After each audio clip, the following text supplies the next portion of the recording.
Hello guys, അസ്സലാമലൈക്കും. അപ്പോൾ ഇന്നത്തെ എൻ്റെ ഒരു പുതിയൊരു വീഡിയോയിലേക്ക് എല്ലാവർക്കും സ്വാഗതം. അപ്പോൾ എൻ്റെ ചാനൽ ആദ്യമായിട്ട് കാണുന്നവരുണ്ടെങ്കിൽ എൻ്റെ ചാനലൊന്ന് സബ്സ്ക്രൈബ് ചെയ്ത് തൊട്ടടുത്തുള്ള ബെല്ലൈക്കൻ എനേബിൾ ചെയ്യുക. എന്നാലാണ് ഞാൻ ഇടുന്ന പുതിയ വീഡിയോസിൻ്റെ നോട്ടിഫിക്കേഷൻ നിങ്ങൾക്ക് എത്തുള്ളൂ. അപ്പോൾ എൻ്റെ വീഡിയോ സ്കിപ്പ് ചെയ്യാതെ കാണാൻ ശ്രമിക്കുക. അപ്പോൾ ഇന്നത്തെ വഴുതനങ്ങ ഫ്രൈയുടെ റെസിപ്പി ആയിട്ടാണ്. അപ്പോൾ വഴുതനങ്ങ ഇഷ്ടമില്ലാത്തവർക്ക് ഇങ്ങനെ ഉണ്ടാക്കി കൊടുത്ത് നോക്കൂ, ഭയങ്കര ഇഷ്ടമാവും. അപ്പോൾ വഴുതനങ്ങ നമുക്ക് വട്ടത്തിൽ അരിഞ്ഞെടുക്കാം. നിങ്ങൾക്ക് ഏത് ഷേപ്പിൽ വേണമെങ്കിലും അരിഞ്ഞെടുക്കാം കേട്ടോ. ഞാൻ ഇപ്പോൾ ഇവിടെ വട്ടത്തിലാണ് അരിഞ്ഞെടുക്കുന്നത്. 1 ടേബിൾ സ്പൂൺ മുളക് പൊടി, 1/2 ടേബിൾ സ്പൂൺ ഉപ്പ്, 1/2 ടേബിൾ സ്പൂൺ മഞ്ഞൾപ്പൊടി. അപ്പോൾ ഇതെല്ലാം കൂടി ഇട്ട് നമുക്ക് നല്ലോണം മിക്സ് ചെയ്തെടുക്കണം. അപ്പോൾ എൻ്റെ കയ്യിലുള്ളത് ചെറിയ സ്പൂൺ ആയതുകൊണ്ടാണ് ഞാനെല്ലാം 2 സ്പൂണും ഇടുന്നത്. നിങ്ങളുടെ അടുത്ത് വലിയ സ്പൂണാണെങ്കിൽ 1 ടേബിൾ സ്പൂൺ മുളക് പൊടി ഇട്ടാൽ മതിയാവും. ഞാൻ അതിലേക്ക് ഒരു 1/4 ടേബിൾ സ്പൂൺ ഗരം മസാലയും കൂടി ഇട്ട് കൊടുക്കുന്നുണ്ട് കേട്ടോ, ഒരു മണത്തിന് വേണ്ടിയിട്ട്.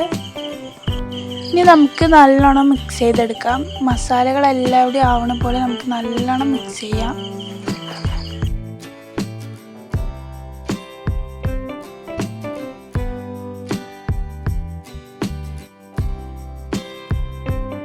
എന്നിട്ട് ഒരു പാൻ വെച്ച് അതിലേക്ക് ഓയിൽ ഒഴിച്ചെടുക്കാം. എന്നിട്ട് നമ്മുടെ വഴുതനങ്ങ ഓരോന്നായി അതിലേക്ക് ഇട്ട് കൊടുക്കാം. എന്നിട്ട് നമ്മളൊരു മീഡിയം ഫ്ലെയിമിലിട്ട് വേവിക്കാം കേട്ടോ, എന്നാലേ നമുക്ക് കറക്റ്റ് വേവ് കിട്ടുള്ളൂ. ഹൈയിലിടുമ്പോൾ നമുക്ക് കരിഞ്ഞു പോകാൻ സാധ്യതയുണ്ട്, ഫുള്ള് വേവുമില്ല.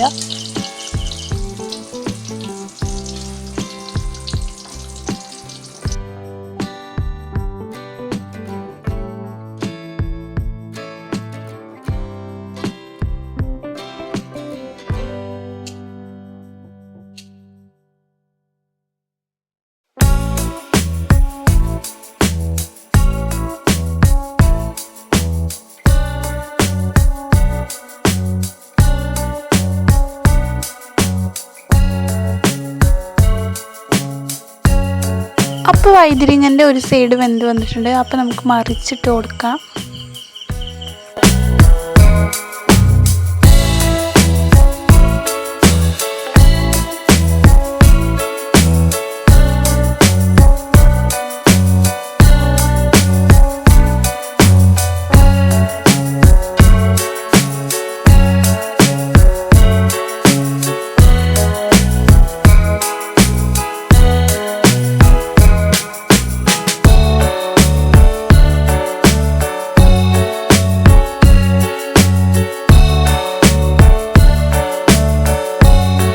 അപ്പോൾ നമ്മുടെ വഴുതനങ്ങ മുരിഞ്ഞ് സെറ്റായി വന്നിട്ടുണ്ട്. അപ്പോൾ നമുക്ക് വേറൊരു പാത്രത്തിലേക്ക് മാറ്റാം. അപ്പോൾ നമ്മുടെ വഴുതനങ്ങ ഫ്രൈ റെഡിയായി. അപ്പോൾ എൻ്റെ വീഡിയോ ഇഷ്ടപ്പെട്ടാൽ ലൈക്ക്, കമൻറ്റും ഷെയറും സബ്സ്ക്രൈബും ചെയ്യാൻ മറക്കല്ലേ.